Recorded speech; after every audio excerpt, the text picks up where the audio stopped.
Let it never be said that I didn't do you. Oh, I'm recording this moment right now. Better. Thanks, Molly. Although, better check for the content. You better. Hey, Molly, we talked on the, kind of formalized with Cody that, we talked about for the committee, the new combined committee, with you, me and Terry. So we were good on that plan. We just kind of, we didn't finalize it, but we, firmed it at our other meeting for public works and the combining of community development. I'm just gonna, Yeah. Bring it up, all Joe. right, I'll bring it down. All right, Molly, waiting on you. Okay. That was right, Cody, right? Yes. Yeah.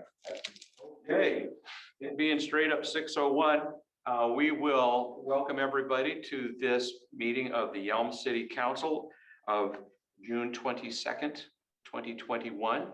And we'll call the meeting to order in our usual fashion by saluting the flag. If you'll find a flag near you, and join me. I pledge allegiance to the flag of the United States of America and to the republic for which it stands, one nation, under God, indivisible, with liberty and justice for all. Thank you. Will the clerk take the roll, please?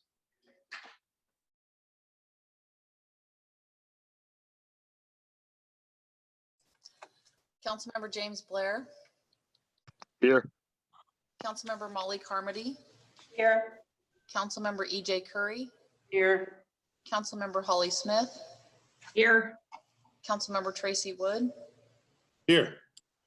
Councilmember Joe DePinto, Here. Councilmember Terry Kaminsky, Here. Mayor J.W. Foster. Here. So far, so good. A reminder, folks, that this is a hybrid meeting, so you'll see that some council members are present in chambers and some are connecting by Zoom. And we have some staff that are also here today. We have several attendees from the citizenry. Thank you and welcome for joining us.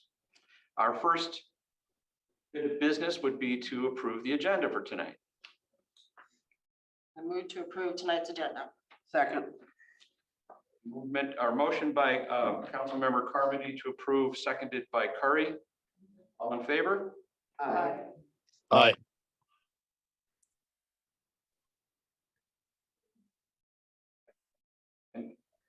We have our roadmap for the evening. So as we always like to do this time of year, we celebrate our final student of the month and our student of the year at this meeting. And so I don't see either of them with us tonight, but actually, let me double check that real quick. I want to see if they're here. They are, we can elevate them. Looking at the attendees list. Okay, they're not able to join us tonight. So nobody gets to sing the song.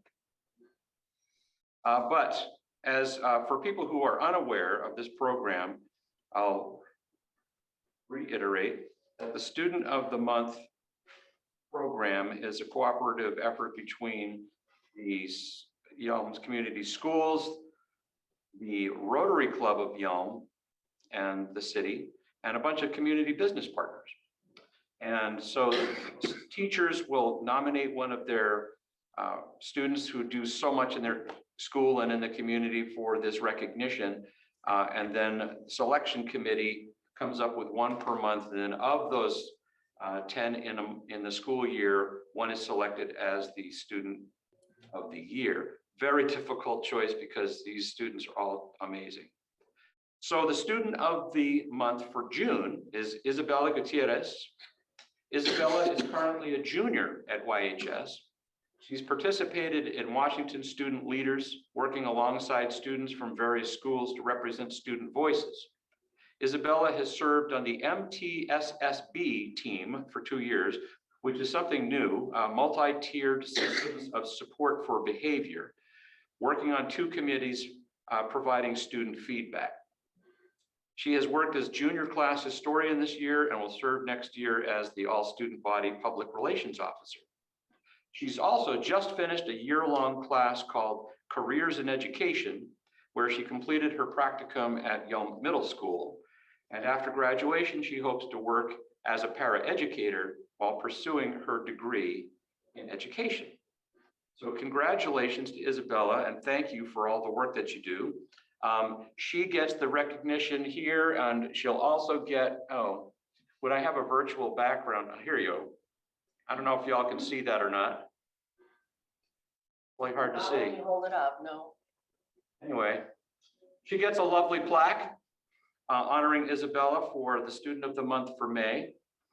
And she'll also get a certificate from Olympia, or actually she gets a certificate of deposit from Olympia Federal Savings, and then other gift cards and recognition from Ken McCulloch American Family Insurance, Masonry Cafe, Yelm Walmart, Edward Jones, Pam Ferris agent, Pizzeria La Gitana, the Shiplap Shop, Yelm Food Co-op, and the Grocery Outlet.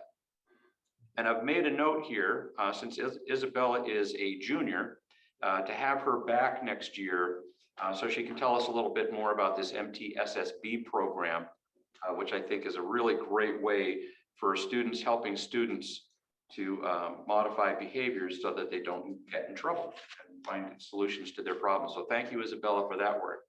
Now, again, Student of the Year is very difficult, but from all of these students this year, the selection committee decided to honor Brianna Short for the work that she's done over the last year. You might remember her as Student of the Month back in September of 2020, and I will read her notation again. Brianna is an outstanding Yelm High School senior and very deserving of this award. She overcame a rocky start to her high school career and has risen to the top, serving her school and her community in many important ways. She's involved in school leadership, FFA. She's helped create blankets for the homeless and fundraised for local charities, just to name a few things. She's a true servant leader who cares about the outcomes of her peers and enriching their high school experiences. She also challenges herself academically to support her dreams and will pursue an agricultural education degree at WSU next year. So in addition to the things that she'd received before, Brianna gets an additional plaque. And I don't know if y'all can see that, but so much for the virtual background. I guess I won't do that again. Disappears.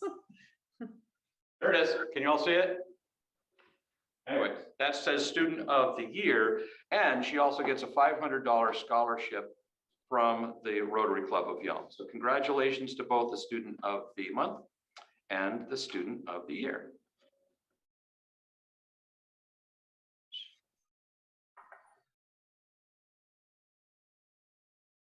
And we'll go back to our agenda, which just, I think I just erased it. Prompt me, Molly. What's next? I don't have my Public comment.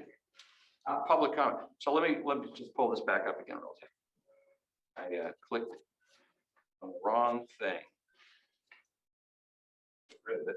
Get rid of it. Can I get a copy too, please? Cody to the rescue. How many times do we say that? During this time of the meeting is when we would accept public comment. We haven't had anybody register for public comment. I'm going to look at the, we don't have anybody in person to provide public comment. I'm going to look to the attendees. I'm going to, if you are an attendee and you wish to address the council, you should be able to use the hand raise feature, and I could call on you and allow you to talk. This would be an opportunity for someone from the community to address council on an issue that's not on the agenda. Later on in the meeting, if it's an agenda item, the council can choose to accept public comment on that agenda item at that time. So having seen no request for public comment, we'll move along to the consent agenda, which you see has the minutes from the previous meetings and the May financials. I move we approve the consent agenda. This is Councilmember Wood. Second. By Councilmember Kaminsky. Here. Mhm. Any discussion? All in favor? Aye. Aye. Very good.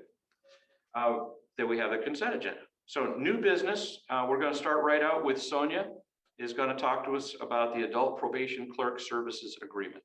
Sonia, it's all yours.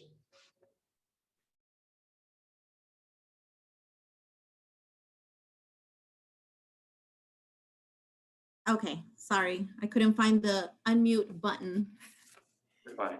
Can everybody hear me okay? Yes. Okay, thank you. And good evening, Mayor Foster and council members. So you may recall on April the 6th, on a study session, I came before you and did a short presentation on the Adult Probation Clerk Services program that we have been for several years trying to get into our court. It would be very beneficial and very helpful and just a great program overall for our court clientele. And so tonight I am coming with you with that actual Adult Probation Clerk Services Agreement. I'm going to give you a little background on this program. And then at the end, I will state what my action or what I'm requesting from you tonight will be. So just a little background, the City of Yelm Municipal Court has not had a probation department in the past, nor contracted these services out with anybody else outside of the city. And so recently, we were the recipients of a public safety grant given by the Nisqually tribe. And thanks to that grant, we are making this program possible. So I'm very grateful and thankful to the tribe for that.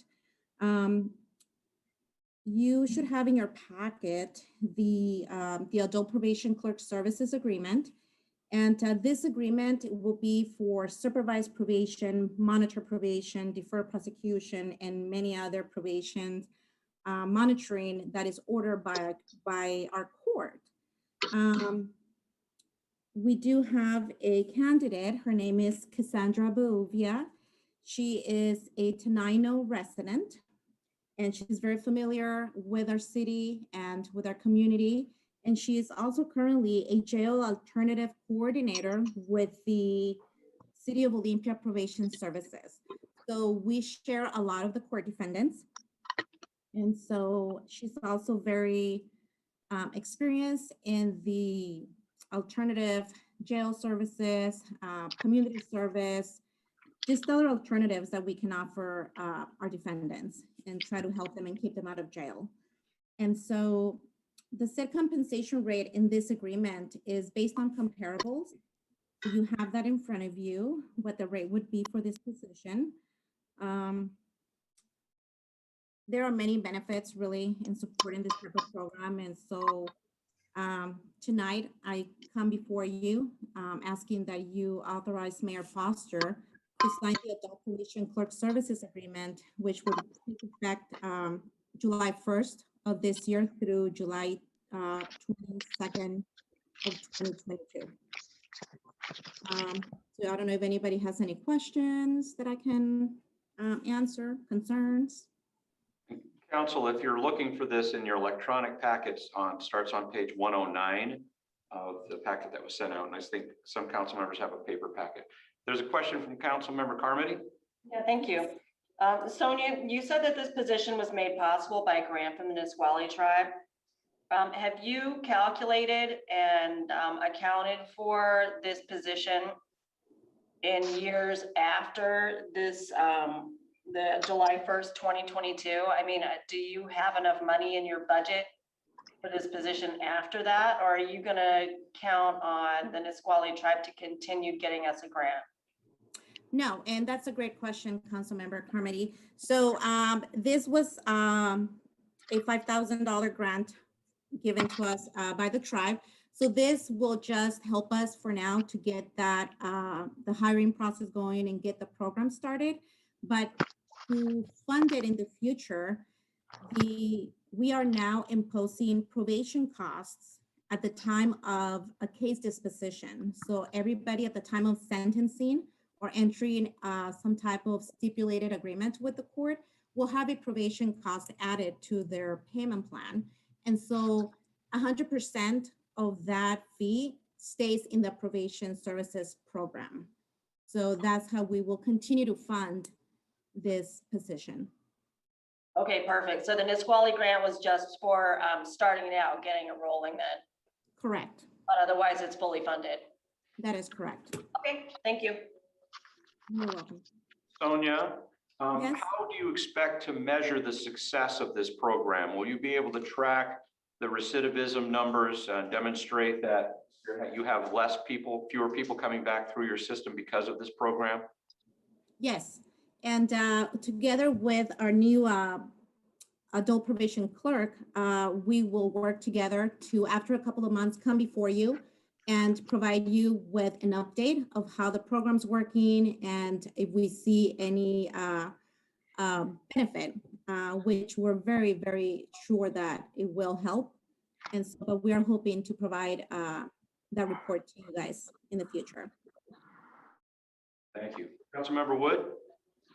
Pardon me. I move we authorize Mayor J.W. Foster to sign the Adult Probation Clerk Services Agreement effective July 1st, 2021 through July 1st, 2022. Second. Seconded by Councilmember Curry. Any further discussion? I've got a quick clarifying question. Yes. I didn't quite hear it completely. The funding, did you say that was moving forward? It's an additional fee placed onto the offender? That is correct. Yes. Now with a probation services program that we will have here, we are now allowed to impose that fee to them at the time they come to court and get sentenced. And so that fee that will be going towards that will really be paying the position itself. So there will not be any additional cost to the city. That's assuming that people pay their fines. That is correct. Yes. The only other question I have, how many people, on what percentage do you think we have that people aren't really paying them? That aren't paying this cost? No, that aren't paying their fines, period. It's a pretty high, especially right now during these times. Since last year, a lot of people are unemployed. We have a lot of indigent defendants in our community. But we are seeing them coming back with making even some type of payment. We set a minimum payment to them a month, and we are seeing that they're trying at least to make some form of payment. And I think we'll be okay. I feel pretty confident that it will fully fund this. But Yeah, I'm not gonna lie to you, it is a little bit high right now. I would say probably in the 30-40% that fall as not paying any fines at all. A lot of people we try to work with. Yeah, because that's my concern there is if we're counting on revenue to fund this, that may not actually be there. Right, I understand. I don't know. But I really do feel pretty confident that we can continue to fund this. Obviously, you know, the court always seeks and continues to seek additional funding from other areas, whether it's from other grants or court programs. Sometimes the Washington courts offer grants to the courts to use in specific programs like this. And so I will continuously, you know, try to get more funding so that we don't come to this situation where we would no longer be able to fund this program. Okay, and then one more thing. You say it was a $5,000 grant, so this is roughly going to cost $5,000 a year? Or did I hear that wrong? No, you did hear that right. We did get a grant of $5,000. And I don't have the math right now in front of me, but I can get that to you as to what it's going to cost us approximately a year. For me personally, I need that info before I can vote yes or no. Okay, understandable. I can definitely get that to you as soon as possible.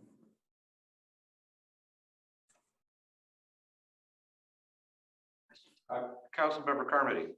Yeah, so I think I might be in agreement with Councilmember Blair for just this one time. I really would like to see some numbers here. I feel like this isn't fully fleshed out. If you can come to us with some numbers and say, I think it's gonna cost us $40,000 a year to fund this person, or 50,000 or whatever, and this is how we're gonna make it up. But you know, when you come to us and say, I want to start this program, and I think 30% of the people that we're fining aren't paying their fines, that only means that this position is only 70% funded. And you haven't given us solid resources as to where that other 30% is going to come from. You know, I would maybe ask the council to consider making this a temporary position and having a report back at the end of 6 months, for example, and saying, here's how it's being funded. You know, we've got it funded. It's, you know, the 70% is enough to cover this position. When we don't really need to worry about paying this person. So I want to jump in, Molly, because Sorry. if you go to page 2 of the proposal, it demonstrates how much this is going to cost. It's $35 per hour for up to 16 hours per month. So that comes out to about $6,700 annually. So not a huge amount of money. Okay. Thank So you, it's Mayor not, Foster. I it's not a was- full-time position. I'm sorry, I don't have my packet in front of me. I didn't bring my phone. Yes, thank you, Mayor Thank you, Foster. Mayor Foster. I was about to So- make that, sorry. If that satisfies your question, Councilmember Blair, there is still a motion on the floor too. Is there another? Oh, I'm sorry, Councilmember, thank you. Councilmember Smith? I just was curious when you talked about the added expense that would be added for the future. Is that already being added, or is that something that will be in the future? Oh, that's something that we started adding already. And it Okay. actually has been accumulated. It's been accumulating already. And that's why I feel very Okay. confident that funding will not be an issue. And getting back to to Molly, and thank you, JW, for mentioning that. I was gonna also refer to page 2, and also remember that this contract is also only for 1 year for the same reason, because it's our very first time putting this program. It is, you can see it as a trial as well, to see how it works, to see if our person that we are contracting with will work out, to see if how we're doing on funding. And so that's why the contract is only for 1 year, because I will continue to come back to you and report back, and then we can go from there. Okay. So JW, I'm sorry to direct this exactly to you, but so did you say that it was $6,700 a month or a year? A year. A year. $35 an hour, 16 hours a month, 12 months a year is $6,750 for this first year. That's Okay, correct. This is only a part-time position. right. Okay, then I'm going to remove my objection and recommend that the rest of council vote yes on this. Councilmember DePinto? Thank you, Mayor. I think it's a good program, and I think the cost is fairly low for the city. My concern, which is probably different from most here, is you're adding a cost to these folks that already have trouble paying their bills or their fees associated with courts. As you mentioned, it's already a high rate that people don't pay. Adding this extra burden on them, it's, for me, it's just gonna, I believe it's gonna hurt them even worse. I'm gonna support this, but I was hoping that you could maybe just budget that $6,000 or $7,000 annually, 700. $6,000 or $7,000 annually to into the budget rather than add this fee to them. But Right, I understand, and I have brought it up in the past, actually. That's why at the beginning, I did mention that is something that I've been working towards to in the past years, but it has never really been, I've never been given the funding. So, but it has been brought up in the past. all right, sounds good. Thank you, Sonia. Any other discussion? Motion on the floor is to approve. All in favor? Aye. Aye. Oh, Any opposed? Right. Motion carries. Thank you, Sonia. Thanks, Thank you. Sonia. Thank you. Have a good night. Okay, we'll now go on to the next item of new business, which is the public, the PSA, I always say that wrong, Professional Services Agreement, and Pat's here to present. Yes, Pat's here. Good evening, Council, and I'd like to say hello to Councilmember Smith, whom I have not had a chance to meet yet. I'm Pat Hughes, City Engineer for the City of Yelm, and I have a professional services agreement that I'd like to bring before you this evening as well. This is to authorize Mayor Foster to sign the agreement with Skillings Incorporated for the design engineering services for a proposed access road. Let me give you a brief background. As most of you know, the city recently, within the last year, acquired a parcel of land, which is on the east side of Roten Road that virtually connects the Public Works facility with the water reclamation facility. As you know, we're planning some major construction coming up later this year and early next year. And the primary purpose of this PSA is to construct a construction access road to get to that site. We've been working with Skillings on a number of projects. We like the work that they do. They are available to do this work, and we're going to need to have this road designed and built prior to construction. Inside this professional services agreement is a scope of work that they prepared. And I'm bringing this forward to you tonight for approval so that we can get started on that design and go forward with this. You will notice in that scope of work, there are there's some other work included in there. And one of those things I wanted to point out to you was some utility work that needs to be done. Through that parcel of land, there is our main sewer connection to the entire city's collection system that goes to the plant, and the main artery, the main reclaimed water that leaves the plant. So we're going to have to do some work in and around those to protect those very vital utilities. There's also some future, there is some consideration in there to do some future work in there, some development of that land. So what we're going to be doing in addition to the design and the building of this road is just some general site grading, just to prepare the site for future work.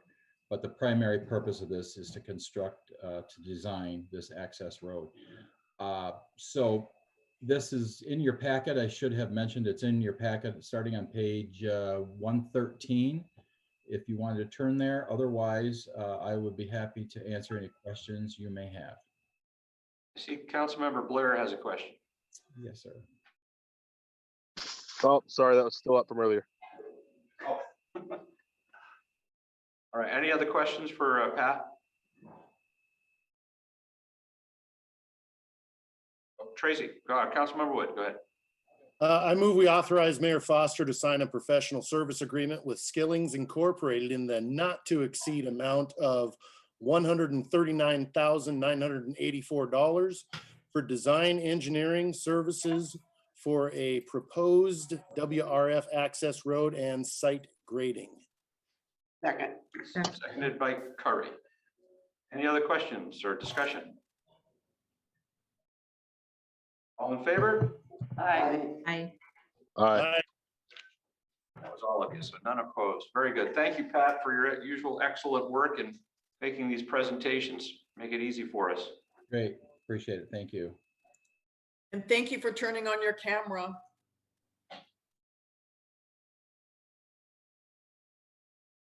Speaking of audiovisual stuff, do keep in mind if you're not talking, if you're not presenting, to be muted. So we cut down on extraneous background noise. Now, we have Stephanie Dice, whom some of you may not have met yet, but there she is, almost in person, who's going to walk us through the 2021 budget amendment ordinance. And as you see, the action requested is to move to old business for second reading at the next council meeting, or you can adopt it tonight. It's up to council's pleasure on this. But Stephanie? Thank you, Mayor and council members. So tonight in your packet on page 136 is the agenda summary, and what follows that would be the actual ordinance and the budget amendment items. I met with the Finance Committee last Thursday and yesterday, and we went through the ordinance items pretty thoroughly. So tonight we're just gonna go through my second PowerPoint as a City of Yelm employee. So I don't know if I'm getting any better at it, but I'm gonna try. So ordinance number 1074 is your first budget amendment of your 2021-2022 biennial budget.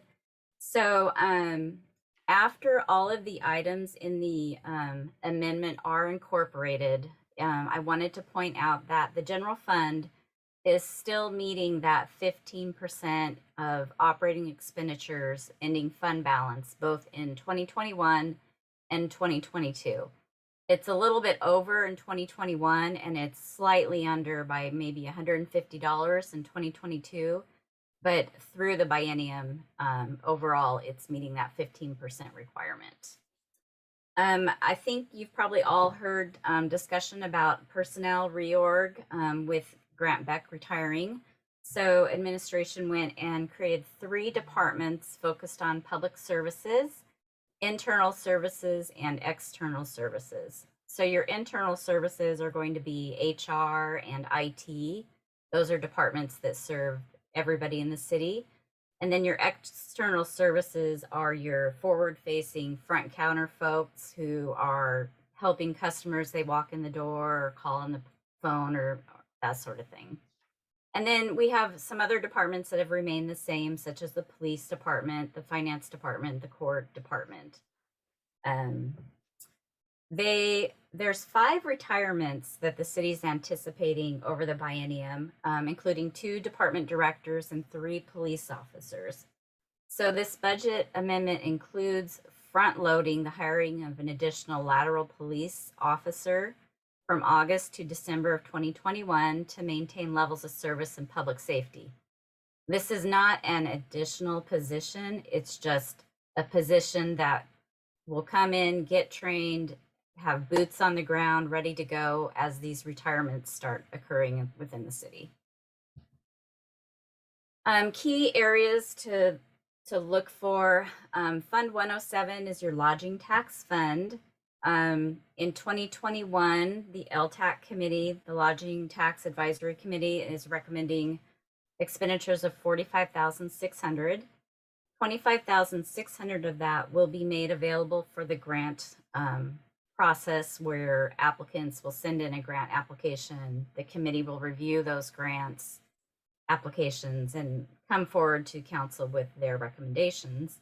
And then 20,000 of it is unspent funds carried over from the prior year to be used for wayfinding signage. Another fund is Fund 316. I mentioned this when I did my quarterly report. We do see a projected shortfall in this fund. However, I truly believe it's just matching up the project revenues with the project expenditures. And I'll be working with Cody and his staff to get that resolved. Stephanie, And then, Stephanie, yes. do you mind if we interrupt you with questions as you go, or would you prefer to wait till the end?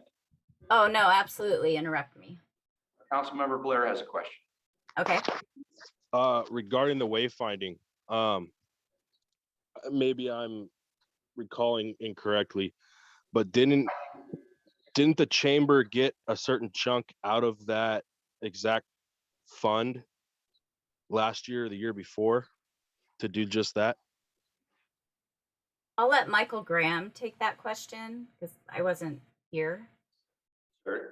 Councilmember Blair, it was the city that applied for those funds, and it's the city that is leading that project in collaboration with the associated committees, both of the council committees and the planning and parks committees. Okay, I was thinking the chamber had specifically applied for funds to do that. I'll look back and see if maybe I'm just confused with something, and I'll let you know otherwise. No, what you're thinking of, they applied and they did not receive funding for doing gateway signs. Okay, And up on the freeway. Yeah, and at the entrances, yeah. thank you. Any other questions? All right, I'll continue. We have what I call are some housekeeping items. These are pretty much just loose ends from when you adopted the budget. When you do interfund transfers, when you budget a transfer out in one fund, it has to equal a transfer in another fund. So you have an expenditure going out and a revenue going in. So what I noticed in the 2021 and 2022 budget is that some of those transfers weren't matched up. They weren't equal. There was one going from the general fund to the cumulative reserve fund. There's another one going into the municipal building fund. So I'm just shoring those up and putting them in there as council intended them to be. And then this is just your historical look at revenues and expenditures in the general fund. As you can see, and we talked about this before, the city is doing a really great job of lining up operating expenditures with operating revenues. And that's really what you want to see. And then another graph that I've shared before, we're still on track. Your general fund reserves are still meeting your policy requirement of 15%, and your operations are balanced. You've got your operating revenues matching your operating expenditures. So what to expect coming up next? We will probably bring a second budget amendment to council in the August-September timeframe. And then by RCW, we are required to do a review of the mid-biennium and update those numbers for 2022 by the end of December. So those are the things that I will be working on with you, council, and with staff to bring those forward towards the end of the year. And that's the end of my presentation. I'd be happy to answer any questions that you have. Perhaps, I'm not seeing any questions. Perhaps members of the Finance Subcommittee would like to comment on this presentation. Not a whole lot. We went over this with Stephanie, and it's all really straightforward. I didn't have any problems with any of these. So, I don't know how Terry or James felt, but I thought it was pretty straightforward. Yep, no, Stephanie did an excellent job. Everything's in order. Thank you. So I move to adopt the ordinance number 1074, the 2021 budget amendment. Second, James. Seconded by Blair. Any other questions, discussion? All in favor? Aye. Aye. Any opposed? It passes. Thank you very much, Stephanie. Great work by you and Michael Graham and the Finance Committee for putting all of this together. We are on financial track. Feels good. Thank you, Mayor and council members. Nice graphs, Stephanie. Nice job, Stephanie. Thank you. All right, very good. We have no old business scheduled, so we'll go right into department updates with Mr. Graham. Just to like 3 hours. Yeah. 16. You guys, I'm really. A lot of time. This is, yeah, I know. Councilmember Wood actually asked me if I could stretch it out for the rest of the evening. So Tracy, I can be very thorough about all these items. No, I have 3 quick things to share with you, council. The first is just a preview of what's going to be discussed at the General Government Committee. As you all know, members of the Finance Committee, we talked about making changes to the legal services rate. Part of that came from a conversation that you all had of, let's actually put this on a contract that is renewed and revisited on a regular basis by council. The General Government Committee is going to go over that at their next meeting. The other thing that council talked about was having a legal services RFP be put out there and actually put that out to market and make sure A, we're paying the fair wage, and B, we're opening it up to all applicants out there. And so that'll be coming for you for consideration after the General Government Committee meeting. The other thing that the General Government Committee is talking about is the council committee structure, which I understand is going to be touched on later during council updates, so I won't go into details on that, but that's the third thing that they're working on. So stay tuned for more information on that. I want to raise to your awareness and to your networks and to the public, the LTAC Advisory Committee. They've met and they have a deadline of June 30th. The application is out there. It's on the front page of our website. It's an easy fillable form. And we just encourage anyone that's looking to have an event or something that could actually attract people to Yelm, bring people together. Those are the two main points that the LTAC committee focused on, that they look at that application on the website and submit it by June 30th. Looking forward, the LTAC committee will meet in an open public meeting on July 2nd. Then we will brief you and they will come before you on the study session just to give you an overview of what the applications are, the recommendations, and then council has to take action. You get an up or down vote. Essentially, you either approve the suite of things that they put forth or you don't, and then council will take action on July 13th. So that's the next steps for that, and it's exciting to see the LTAC committee putting this money out there again with all the restrictions on COVID being lessened, and really look forward to some great events. Just to give you a preview of a couple of items on your upcoming meetings, I won't go into detail, but it is negotiation season. As you remember, we did carryover contracts to bridge to where we're at right now. And so this is opening up the whole contract. And so this is going to be a big year because we're going to have all three of our labor unions, the FOP, AFSCME, and the Teamsters. So we're going to start off on July 2nd with just the negotiation basics by Summit Law. They're going to give you some update and insight. I don't think this has been done before. So we're excited to give you that update just as a refresher of any knowledge and experience that you may have. Then we'll meet in executive session to talk about the framework and parameters of things. And then we'll get into the negotiations. Councilmember DePino? Are all the unions for sure going to be renewing their contract this year, or some going to push them off to next year? They could push them off to next year if they wanted to, but as of right now, their 1-year extension expires this year. And so it would be a full opener, or they could opt to, we have to listen to what they want and kick it forward if they want to for another 1-year extension. Okay, thank you. But we'll be reporting out to council. We'll meet in executive session, talk about the parameters of those, and then we'll meet with the unions. Usually your first meeting is, introductions, ground rules, setting a schedule, things like that. And then we'll come back into executive sessions and we'll be briefing you all as that process go forward. But that will be a very long and lengthy and intense process. So bear with us all that are involved in that, which will pretty much be, all the employees. Also looking forward, we're going to have an update. Council requested essentially just another conversation. I think this is you, Councilmember Carmody, just to keep the conversation going on the 640 acres. And so Grant Beck doesn't really have any new information to present, but that same information of where things stand and what options lie ahead is something that council will just keep discussing.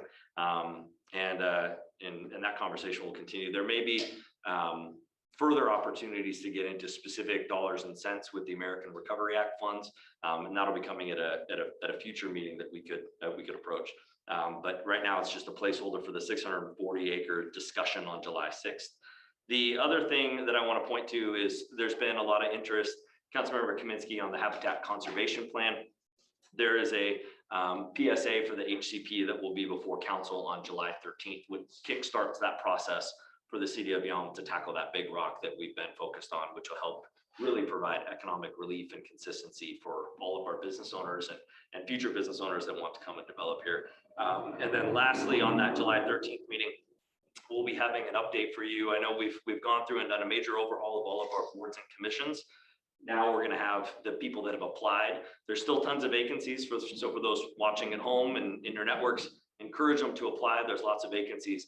But on that July 13th, you'll get the first suite of applicants that have gone through and either require your confirmation or the mayor's recommendation consistent with the protocols that you established earlier. So there's other things on there, but I won't go into details, but that's just a preview of what's to come. I'd be glad to answer any questions that you have. Oh, yeah, actually, I was gonna ask, I know I know you guys are doing a reorganization of several departments. Are we gonna get some kind of an update on the new org chart? There was, yes, and it's out there, it's on the website. I can send you the links to it. It was in the last city newsletter, the org chart and all that stuff was in there. I know, but can we get a public presentation on it? Sure. Okay, thank you. Study session? Sure. Terry? Okay, now you're not gonna believe I'm not making this up, but I don't know if this relates to LTAC. I should have thought of this myself, but I was on my way here to the meeting, stopped in at the co-op, and one of the constituents she says, I want to plan a mask burning party in the park for the whole community with food trucks and just have a big fire. I didn't think of this. So would that qualify for an LTAC event?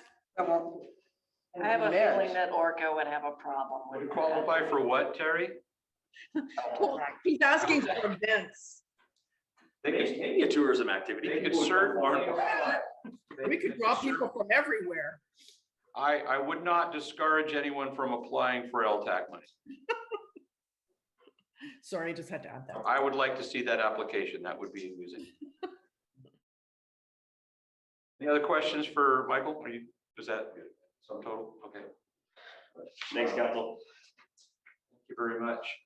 So we'll go on to council member reports, starting with council member Blair.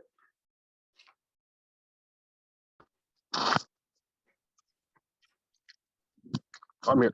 Oh, there we go. It wasn't unmuting. I did not make that last finance meeting. Had some personal stuff going on. But we did have public safety today, and the highlights that I wanted to hit on was the WATV ordinance. I believe that's coming in July study session. If anyone doesn't remember, that's what will allow people to operate WATVs, which basically like side by sides and that kind of stuff on the city streets that are 35 miles an hour and under. That's it from me. Councilmember Carmody. So I attended finance committee. I know Terry attended one day and then I attended the next day because I had everything mixed up, but we got it done. Basically, we talked about the budget amendment that we just passed, and we also talked about contributing to the council orientation packet that I'm working up with Kathy Lindmeyer, because we're going to have a huge turnover here this next time. So, we went over like what kind of things to add to the orientation packet. What is a budget? What are bonds? Just the basic 101 stuff that we all need to know, and that I didn't know when I first came on board, and it would have been super helpful to have that kind of information at my hands when I first came on. So we're creating this orientation packet, and so Stephanie and I went over some of the stuff to add to that. That was really good. Tomorrow is the Yelm Middle School's grand opening, and I'm going to go on a little tour. That's going to be really fun. I'm looking forward to seeing that. On Thursday is the Community Resource Fair at the Community Center from 2:30 p.m. to 6:30 p.m. We have an entire suite of organizations dedicated to helping people financially, legally, medically, emotionally. You name it, it's going to be there. If you have questions about pretty much anything in your life, including rental assistance or utility assistance, all of these things are going to be there. There's no income limit.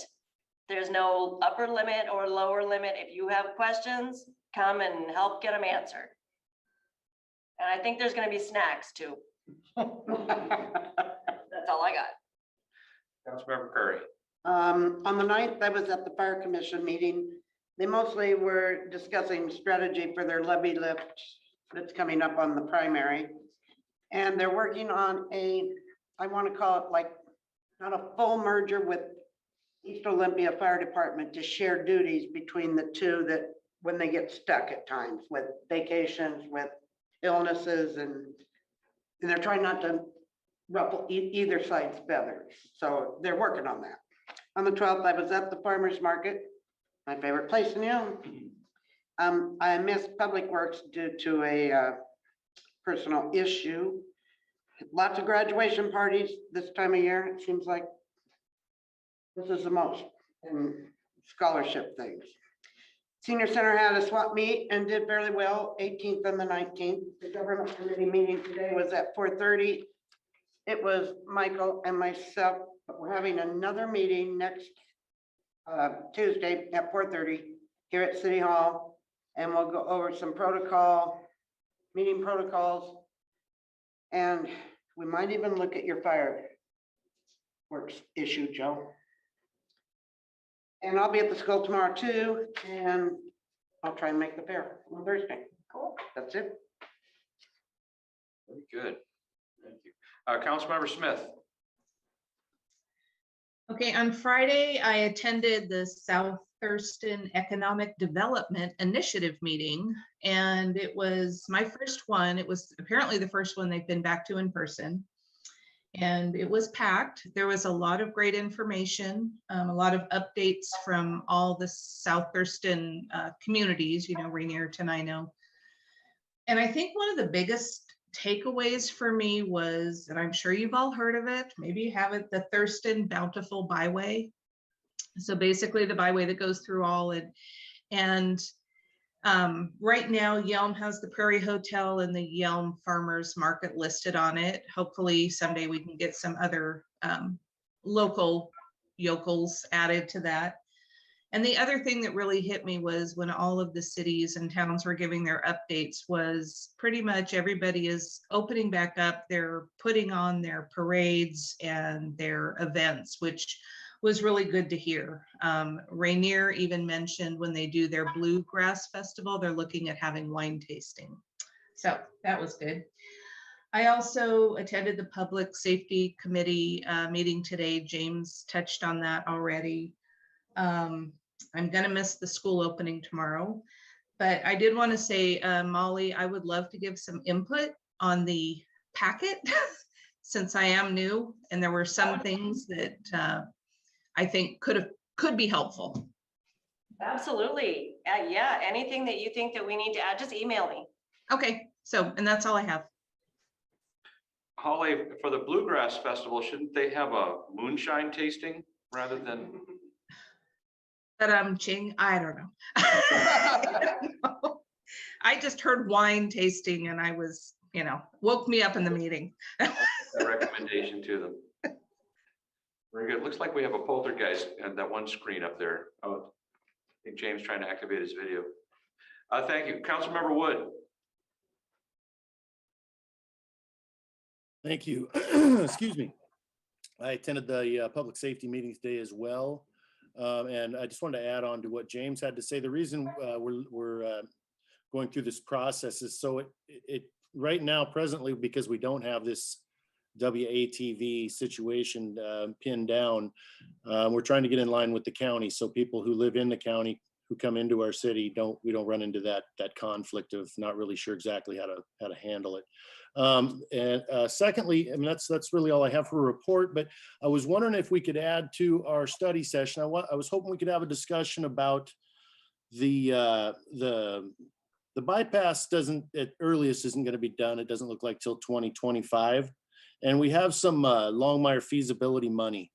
And I'm wondering if we can have a discussion about maybe moving that money over to help move along the outdoor fitness center at the park. And that's all I really have. Thanks. You want to talk about that at the study session or bring that to committee, Tracy? He's not in public works. I just, I'd like to just, have a discussion about it. I'll talk to staff and see if we want to bring that to committee or just bring it to a study session with more information on that. Thanks for the suggestion. Thank you. All right, Councilmember DePinto. Thank you, Mayor. Public Works Committee. One of the things we discussed was a latecomers fee for businesses hooking up to one of our pipes over towards Walmart. we kind of decided that we weren't going to bring this to the council as a recommendation, but we did want to make sure the council was aware that it was being discussed. And basically what it is we we're laying down pipes either with or without business support on it. The infrastructure is needed for future growth. And so we are going to put this forward. However, there was some options that other cities use that would ask for a latecomers fee that would give a few $100,000, I want to say $300,000 or $400,000 in total revenue for this project. But it would also bring from the low end of just a couple $1,000s to the high end of near 100,000 for certain parcels, depending on size, to hook up to it. And the committee thought that, there's a couple advantages of not offering that. Obviously, the disadvantage is not getting that money, but it has been budgeted. It's moving forward either way. One of the upsides is, though, it would be an advantage to Yelm if a business was deciding, let's say, and I'm just going to throw out Lacey. I'm not sure if they do. I believe they do. But if they're looking at us, an extra $50,000 or $100,000, for some of those businesses, the bottom line, it would help out a lot and could lean them towards coming out to Yelm and starting their business here rather than somewhere else over there. So it gives us a slight advantage. And plus, we're going to build infrastructure either way. So we didn't find that we needed to add that extra cost to businesses. The other committee I had was the Yelm Economic Development and Community and Economic Development. We had a briefing on certain relevant projects by one of our newer employees, Casey, who did a wonderful job. Very impressed by her presentation.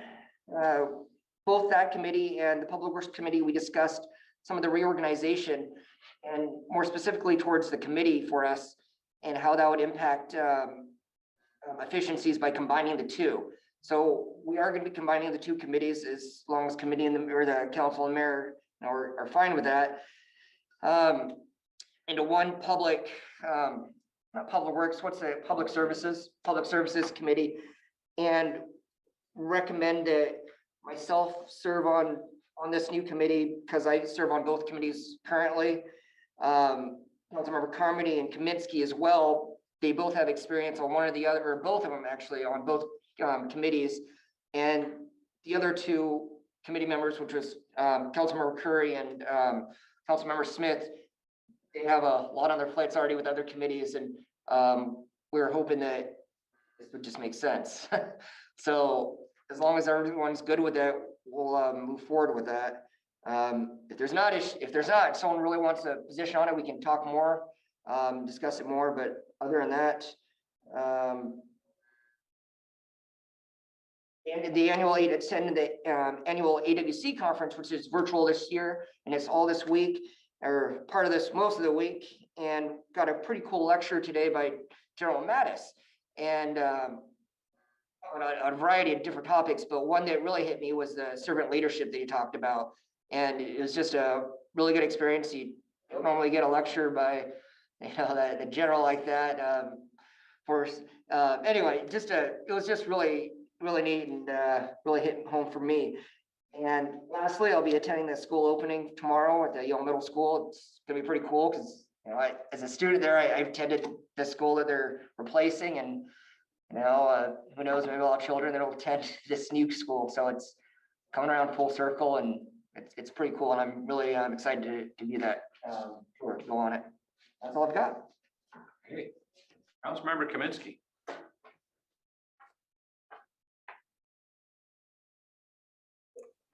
I also attended the finance committee, no need to talk about that again, and the community development with Cody that Joe just spoke about. Also, actually, it was a busy week. Thurston Thrives, racial equity in the housing action team. That stirred up a lot of conversation. I think words have power, and myself personally, I don't like the words white supremacy, but I was told that that's because I, am uncomfortable with that term. And yeah, I really am. So there's some kind of manifesto I have to read, which tells us that we're really, really bad, evil white people. And when I read it, I'll do another report on it. because I hadn't had a chance to read that, but that was an interesting discussion. Also, Nisqually River Council, we had a presentation by a gentleman that wrote a book, a historical book about the area, which was very interesting. And Linda from the Seattle Times came and gave a very nice video clip that she had done out on the water. So we learned a lot about our resident orcas, the southern residents, the northern residents, and lots of interesting information. It was actually really, really good. So today's fun fact about orcas is, did you know that when the waters are very calm and there's no boats or noise, and this is the reason they're partly endangered, is that the orcas' supersonic sonar can actually go into a salmon and read how big its bladder is. And based on that reading, it can tell the whale how big the fish is and if it wants to eat it. So I thought that was very, very interesting. So that was the highlight of that meeting. I will be going to the school opening tomorrow. And my other question was, in the finance committee meeting, I reviewed with Stephanie. I've got a form where if during my beautification project, I need to reimburse myself for money that I'm spending on my credit card, I have the form to do that. I've coupled with an artist, a local artist, and we saw James on his motorcycle the other day down the street. It was actually very fun to walk the downtown corridor and meet all sorts of people that you knew. But we have gone to several businesses to see if we can help them spruce up their storefronts. And mostly it was very, very well received. So my question to you guys is, do you want me to give you some kind of a report, or JW, do I need council permission to paint a front, or am I just working privately with these storefront people? Let's talk more, Terry. I'm a little confused by this on who's spending money on what. So if we can talk offline, I'll give you some good guidance on how we can go forward with that project. Okay, and this is part of the beautification money that we have. Yes, that would be great. So just some guidance would be great. That's my report. Thank you. Okay, a few things. One, on the 9th, I attended emergency management seminar on weather events and coming up this summer. And there were all sorts of participants from the National Weather Service, Department of Natural Resources, fire departments. And the message was generally not good in that we're going to have a hotter summer, a drier summer. The water equivalent in the snowpack is not sufficient to keep the water levels up in the rivers below. Western Washington, Oregon, California are all in for another hot fire summer with a lot of potential smoke problems for Western Washington, which create health problems. So locally, the fire departments are anticipating this weather and this fire event potential and are working with landowners to try to get properties mowed and reduce the fire. I remember Councilmember Carmody had that scare over on that neighborhood when that field, which just looks like a field, lovely field full of grasses, suddenly becomes a raging inferno coming towards your house. Very scary. And we're not unlike other communities that could suffer a Paradise, California type of major fire catastrophe. So people should be encouraged to look at their homes and their properties and mitigate any potential fire danger that they have. That's the message that we got from them. On the 15th, I attended yet another change of command ceremony at JBLM, and I've attended quite a few of those. This one was particularly emotional, and I'll tell you why. So Colonel Stainpine was turning over command of the 62nd Airlift Wing to Colonel Hazenbaker. And both had their families, extended families there. It's kind of a big deal when you take on a command like that. And both of these colonels talked about the challenges their jobs provide, not only in the job itself, but maintaining a family, and that their challenges are only surmountable through the support they get from those families and from the professional, dedicated airmen who work to support them, of course. But it was a strong moment of awareness for everybody in the audience, a reminder that this incredibly important mission that they do worldwide is executed by regular people, many of whom come from our community. And so it was great to be able to be a part of that transfer of power. I want to thank Cody Cole, our Public Services Director, for taking the time to address local service clubs. He spoke to both the Lions Club and the Rotary about the reorg and the events coming up. Appreciate him doing that. To echo Councilmember Curry's comment about the Yelm Farmers Market, it keeps getting better and better. They are increasing their revenues. They're getting more farmers in this time of year, and they're doing very well.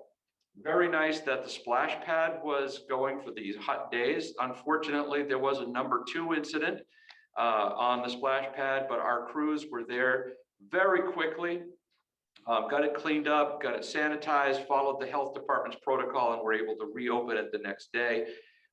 Kudos especially to Dylan Flumacher, who was the main responder to that. He gets the Bill Murray Award for his work, and anybody over 30 gets that reference. Also, kudos to the Slowpacks and to the art wall artists. There were over 24 artists on the art wall there along the trail behind the Slowpack building. Came down on Father's Day to create, paint, and barbecue. It looks awesome. And also we'll be seeing more of that art wall as we'll be taking out those hedges finally, which have become a safety hazard. And as Councilmember DePinto, I attended the AWC conference today and will be all week. General Mattis's talk was inspirational.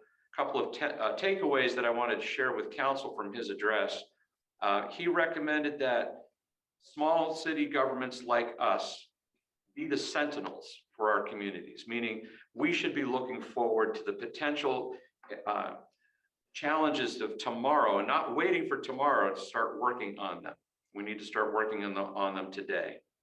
And his formula for success is competence plus empathy, meaning know your job, spend the time that you need to spend to do your job well, and then listen with empathy, listen to people, what people really want, and work hard to get them what they need. And this particular quote was for Grant Beck, the planner of all planners. General Mattis quoted Einstein, who, when asked if you had 60 minutes to save the world, how would you do it? And Einstein said he'd spend 55 minutes defining the problem and 5 minutes saving the world. So shout out to planners around the world.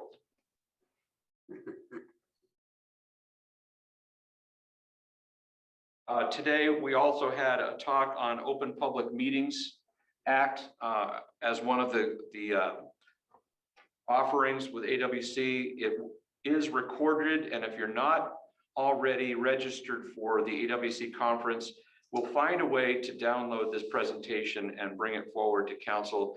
It speaks to some very important things that we've had discussions about regarding the Open Public Meetings Act, some great examples of what constitutes a rolling meeting, for example. I think we could benefit from their guidance to the point where I think we'll be talking with Mr. Graham about having an MRSC person come in and talk to council about that, probably as part of the orientation process that Molly was talking about earlier. I think it would be very beneficial.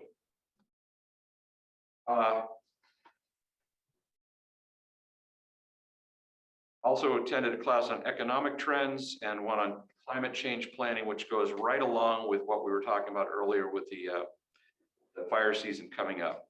Things that we could do now to mitigate future problems. And then lastly, seems like everybody's going to be at the middle school ribbon cutting tomorrow, but I got an opportunity to tour Southworth Elementary, which is in the process of being demolished now, as that the Southworth kids will all be moving into what will now be the old Yelm Middle School, while the Yelm Middle School kids go into their new building in the fall.